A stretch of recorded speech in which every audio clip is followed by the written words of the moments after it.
Hello, this is Patrick from XPression. I'd like to show you a new feature in XPression Maps 3.4 and higher, the container for using DataLinq sources. So I have a map here of the city of New York, and my producers asked me to put some locators on a map, and they gave me a list of things, and I'm doing this as expediently as I can. So there's a new tool in here I'm going to take advantage of called containers.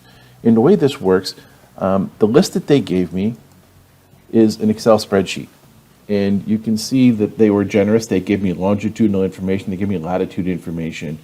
They gave me city, state, and zip code, which I didn't really need. They gave me a full address, and they gave me an abbreviated address. I added one column here. I added one in called Starbucks.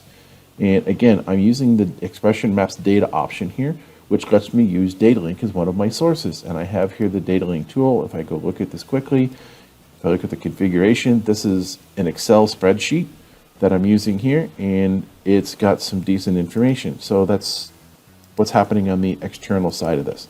So I'm going to use this and populate a label here. And again, I'm going to go through and I'm going to show you this. I did this. I'm going to edit the drawing so you can see it.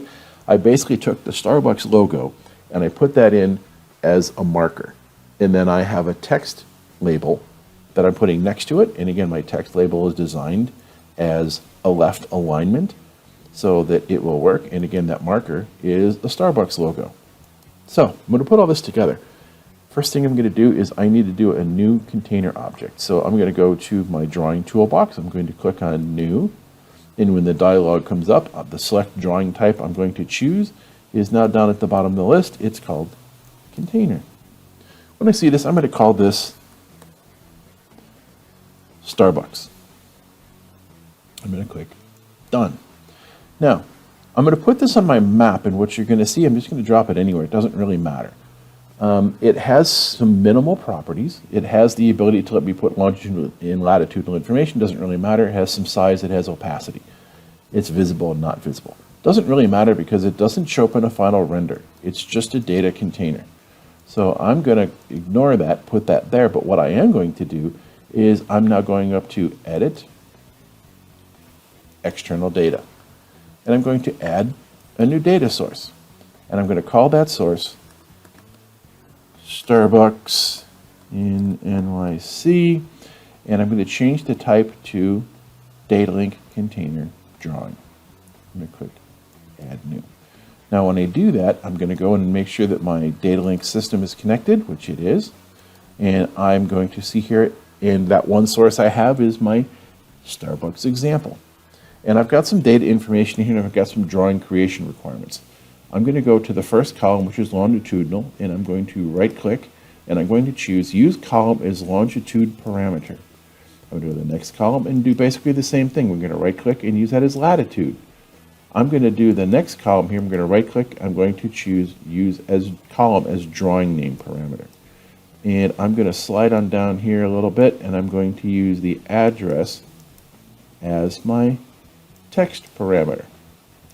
And the rest of this I'm pretty much just going to ignore. I'm going to click Save and then Close. And now what should happen, if I go to my external data tools here and I enable it, look at what I get. I now get that marker with the text label showing up on my map. And this is now apparent. I can't go back and adjust any of them, but you'll notice the container I can move around. It doesn't mean anything. I can zoom in and zoom out, and whatever the properties I gave to my text are there, but you can basically see using the container object, I can now put a list of items onto a map and use the container to make them appear. And the container is just holding that detailed information. So I can now make this a map that I want to share and utilize later. But again, the container holds all this information. It will hold the external data, and it shows the display of the drawing tool that's related to the external data. So this is containers in XPression Maps 3.4 and higher.